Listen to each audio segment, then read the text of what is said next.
नमस्कार दोस्तों, स्वागत है आप सभी का फिर से हमारे चैनल भक्ति की दुनिया में। भगवान भोलेनाथ और माँ भगवती आप सभी पर अपनी कृपा दृष्टि बनाए रखे।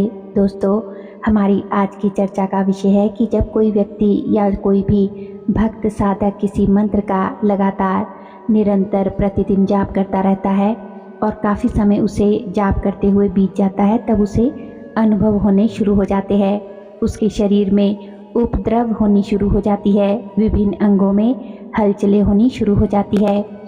तो ये हलचलें क्यों होती है? क्योंकि तब उन मंत्रों से आपके जो मंत्र की ऊर्जा है वो शरीर में प्रविष्ट होना शुरू करती है। उसकी शुरुआत आज्ञा चक्र से होती है। तो सबसे पहले आज्ञा चक्र आपका जो है प्रभावित होता है, वहाँ पर से उपद्रव होना शुरू हो जाती है। और ये कौन सी चीज़ें होती है, कौन सी हलचलें, क्या अनुभव होते हैं, क्या लक्षण होते हैं और क्या आपके शरीर को संकेत मिलते हैं, आज हम इस वीडियो में विस्तार से जानेंगे। तो वीडियो को शुरू करने से पहले दोस्तों, अगर आज आप हमारे चैनल पर पहली बार आए हैं तो आप सभी से मेरी रिक्वेस्ट है कि चैनल को सब्सक्राइब ज़रूर कर ले और बेल आइकन को प्रेस करके ऑल पर भी सेट कर लीजिएगा। उससे क्या होगा कि जब भी हम अपने चैनल पर कोई भी आध्यात्मिक नई वीडियो डालेंगे तो उसकी नोटिफिकेशन सबसे पहले आप तक पहुंचेगी और आपसे हमारे चैनल की कोई भी वीडियो मिस नहीं होगी। वीडियो बहुत ही महत्वपूर्ण होने जा रही है दोस्तों, इसलिए वीडियो में अंत तक हमारे साथ बने रहिएगा।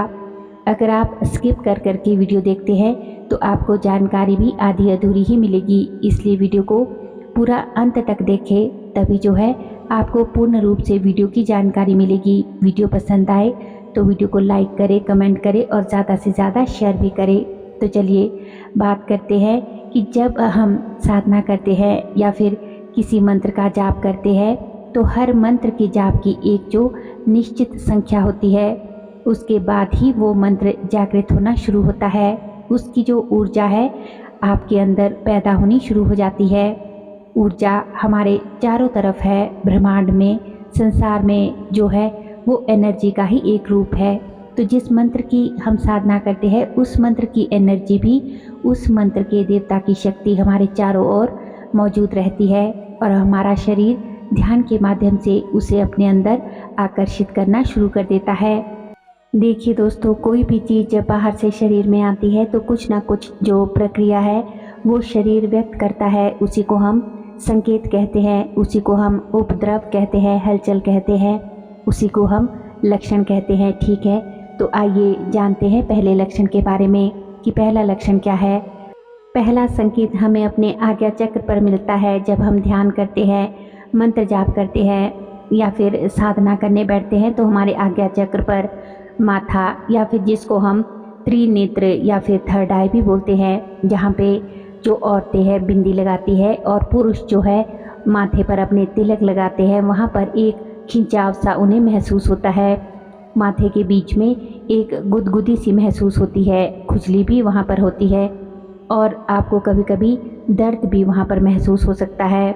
हल्का हल्का सा स्पंदन, वाइब्रेशन फील होता है। ऐसा इसलिए होता है कि जो मंत्र की जो हमारे शरीर में ऊर्जा होती है वो हमारे आज्ञा चक्र के माध्यम से अंदर प्रवेश कर रही होती है, तो इस वजह से आपको ये लक्षण महसूस होता है। हालांकि दोस्तों, ये जो माथे के बीच में आपके सेंटर पॉइंट में दर्द होता है या खुजलाहट या फिर जो ये दबाव, खिंचाव महसूस होता है, ये कभी हट जाता है तो कभी फिर से होना शुरू हो जाता है और कुछ समय के बाद धीरे धीरे ये शांत भी हो जाता है। दूसरा लक्षण जो हमारे पैरों में है, वहाँ पर महसूस होता है कि आपके जो पैर होते हैं, आपके पैरों के जो ऊपर वाला हिस्सा है वो सुन्न होना शुरू हो जाता है। वहाँ पर पैरों से पहले आपको क्या होता है कि हल्का हल्का दर्द होता है। जब आप ध्यान में बैठे रहते हैं और ध्यान में गहराई में प्रवेश करते हैं तो धीरे धीरे ये पैरों में दर्द होना शुरू हो जाता है। पैर आपके सुन्नपन में आ जाते हैं और आपके जो पैरों के ऊपर जो टांगों का हिस्सा है, उसके बाद आपके जो कमर का हिस्सा है वो भी आपका सुन्न होने लगता है। जब ऐसा होता है तो हमारे आज्ञा चक्र पर पुनः वहाँ पर हमें कई प्रकार की आकृतियाँ दिखाई देनी शुरू हो जाती है। अलग अलग तरह के रंग बिरंगे पुष्प वहाँ पर नज़र आने लगते हैं या फिर कई तरह के अजीब अजीब से पैटर्न जो है प्रकाश के, रोशनी के अलग अलग कलर्स के आपको दिखाई देने शुरू हो जाते हैं। जब आप आंखें बंद करते हैं तो सबसे पहले आपको अंधेरा ही नज़र आता है, लेकिन जब आप ध्यान में गहराई में प्रवेश करते हैं तो आपको वहाँ पर रोशनी दिखाई देने लगती है। प्रकाश एक चमकदार सा दिखाई देने लगता है, जो क्षण भर के लिए आता है और फिर चला जाता है, आता है और चला जाता है। इसी प्रकार से जो है ये लुका छिपी चलती रहती है। पल भर के लिए प्रकाश आता है, फिर आपको अंधेरा दिखाई देता है। अलग अलग तरह के जो देवी देवता है या उनसे जुड़ी जो भी प्रतीक चिन्ह है वो आपको सब ये दिखाई देने लगता है अपने आज्ञा चक्र पर। तो ये सब निशानियां हैं कि आपका जो ध्यान है वो सही दिशा में जा रहा है, आपकी साधना सही है, आपका मंत्र सही है और मंत्र की ऊर्जा आपके शरीर में आ रही है। ठीक है, तो दोस्तों जब हमारा ध्यान, हमारी चेतना हमारे नाभि चक्र तक आ जाती है, नाभि चक्र तक यानी कि पेट तक, तो आपके पेट में भी हल्का हल्का दर्द आपको महसूस होता है और ये दर्द कुछ समय तक रहता है। कभी कम हो जाता है तो कभी ज़्यादा हो जाता है। कभी शरीर में आपको गर्मी का एहसास होता है तो कभी ठंडक का एहसास होता है, जबकि आपके जो आसपास का जो टेम्परेचर है वो एक जैसा होता है, लेकिन आपको इस तरह की जो है ऊर्जा के कारण आपको अलग अलग सा महसूस होता है, कभी ठंडक कभी गर्मी। मंत्र की ऊर्जा जब अपना प्रभाव डाल रही होती है ना, तो शरीर में ये सब चीज़ें होने लगती है। आगे इसी चक्र पर जो काम वासना का केंद्र भी है, मूलाधार चक्र जो है ना, तो मूलाधार चक्र से लेकर नाभि तक का जो क्षेत्र है वो आपका काम का ही क्षेत्र है, काम वासना का क्षेत्र है। जब हम मंत्र जाप लगातार करते रहते हैं तो यह एनर्जी पैदा होती है शरीर में, तो काम वासना का अभाव भी बढ़ जाता है। लेकिन यदि हम उसका नियंत्रण बनाए रखें और अपने मंत्र का जाप करना चालू रखें तो कुछ समय के बाद ही ये जो कामना है ये शांत हो जाती है। फिर व्यक्ति चाहे अपनी काम वासना पर जब चाहे नियंत्रण पा सकता है। अगला लक्षण है कि जब हम मंत्र जाप करते रहते हैं और शरीर में ऊर्जा आती है तो हमारा शरीर शांति का अनुभव करता है, बहुत शांत जो है शरीर होने लगता है, धीरे धीरे शांति को अनुभव करता है। तब हमें ऐसा लगता है कि हम तो जैसे सो गए थे और झटके के साथ हम अपने ध्यान में मंत्र जाप करने में वापस आते हैं, हमारा ध्यान हट जाता है, हमें ऐसा फील होता है कि जैसे हम तो सो गए थे। लेकिन दोस्तों हम उस समय सोए नहीं होते, हमारा शरीर जो है बिल्कुल योग निद्रा को अनुभव कर रहा होता है। उस समय हमारा जो सबकॉन्शियस माइंड है, हमारा जो अवचेतन मन है वो पूर्ण रूप से कार्य कर रहा था। मंत्र जाप तो हमारे भीतर चल रहा था, लेकिन हमें केवल उसका एहसास नहीं हो रहा था। तो हम उस भ्रम में रहते हैं कि हम सो गए थे, लेकिन ऐसा नहीं होता। तो दोस्तों जिसके साथ भी इस तरह का होता है कि मंत्र जाप करते समय उसे ऐसा महसूस हो कि जैसे वो सो गया है, तो वो नींद में नहीं होता, मंत्र जाप चलता रहता है।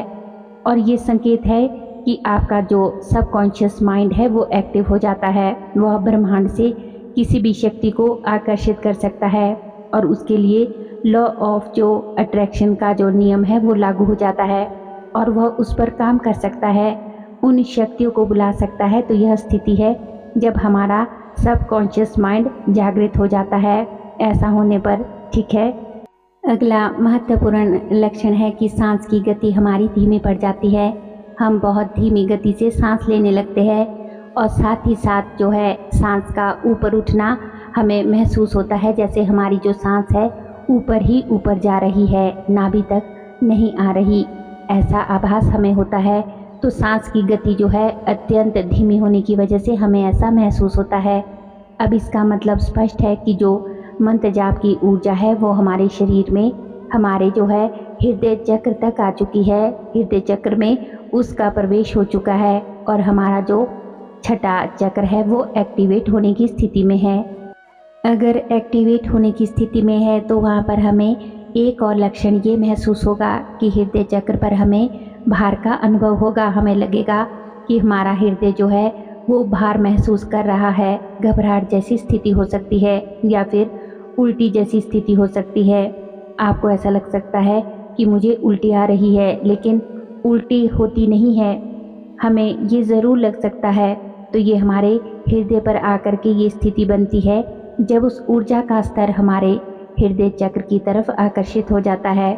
दोस्तों, जब हम और अधिक ध्यान में जाने लगते हैं तो हमें ऐसा महसूस होता है कि हमारी रीढ़ की हड्डी में चींटियों के काटने जैसा अनुभव होता है, जैसे हमारी पीठ पर कीड़ा चल रहे हैं या फिर चींटियाँ चल रही है। कभी कभी ऐसा भी लगता है कि कोई जो सांप है वो ऊपर की तरफ चढ़ रहा है, पीठ के ऊपर सर्प रेंग रहा है। ये हमारी कुंडलिनी शक्ति जागृत होने की निशानी है। हमारी रीढ़ की हड्डी में दर्द भी कभी कभी हो सकता है और सरसराहट सी जो है हमें महसूस हो सकती है। तो इसमें जो है आपको जो है घबराना नहीं है, डरना नहीं है, हमें उसकी चिंता नहीं करनी है, क्योंकि दोस्तों ये एक प्राकृतिक प्रक्रिया है। जब ऊर्जा हमारे शरीर में जो है अपना रास्ता बनाती है और रीढ़ की हड्डी से होती हुई विभिन्न चक्रों को भेदती हुई ऊपर की ओर ऊर्जा उठती है, तो इस प्रकार के अनुभव होना स्वाभाविक है। देखिए, जो हमारी कुंडलिनी शक्ति जब ऊपर उठती है ना, तो उसकी जो गति है वो सर्प जैसी गति है। तो हमें ऐसा महसूस होता है कि कोई सर्प हमारी पीठ पर रेंग रहा है। तो ऐसे में हमें अपने ध्यान को नहीं तोड़ना है, क्योंकि यह एक स्वाभाविक प्रक्रिया है जो होती ही होती है। जब आप मंत्र और साधना की गहराई में प्रवेश करना शुरू कर देते हैं और हमारी एकाग्रता जो होती है वो बढ़ती चली जाती है, ठीक है, तभी ऐसे जो है अनुभव हमें होते हैं। अगला लक्षण है दोस्तों कि जब हमारी चेतना कंठ चक्र तक पहुंचती है तो हमारे कंठ में भी हलचल होना शुरू हो जाती है। हमें घुटन जैसी महसूस होती है, सांस रुकने जैसा अनुभव होता है और गले में खराश होती है।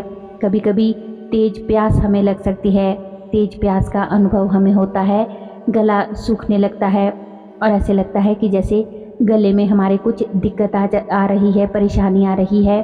तो ये और किसी वजह से नहीं बल्कि ऊर्जा की वजह से ही, एनर्जी की वजह से ही होता है।